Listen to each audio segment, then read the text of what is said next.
Thanks for being here. We are going to get started with our first speaker, Masar.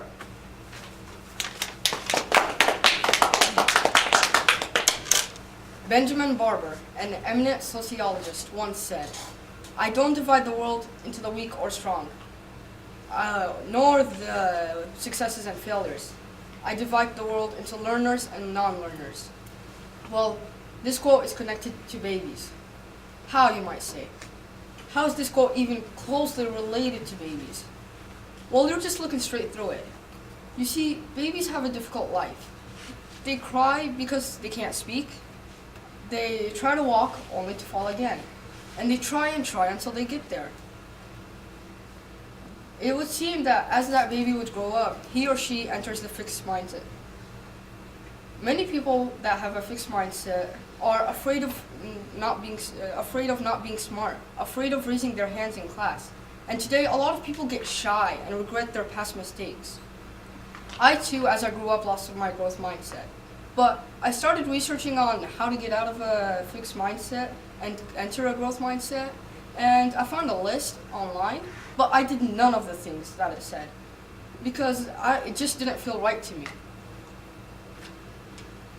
Take a listen. People have to understand that they can improve at things through practice and that they are not genetically unable to do something. This is something that I believed when I was younger. I used to think that my basic intelligence would stay the same, but not after seeing those test scores. I remember when I gave up a lot and when I was stuck in math, but when I asked for help and I really practiced and really tried, I really improved.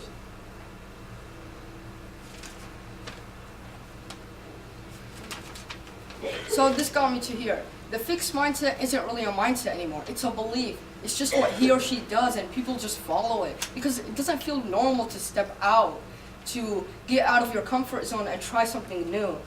And this needs to stop. Just because someone is doing something better and that they practice at it, doesn't mean you'll never reach there. I learned that as I was working on my drawing skills, I tried hard and I put a lot of effort and I improved.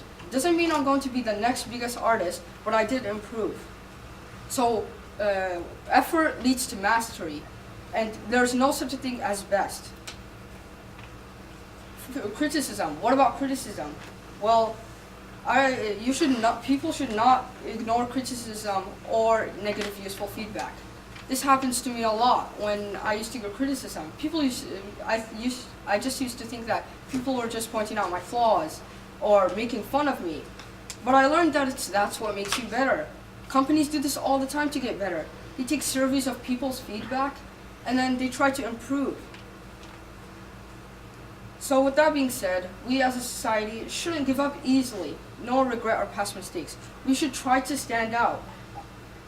We should understand that our mistakes and practice is what leads us to success. But remember, if a baby can do it, why can't you? Thank you.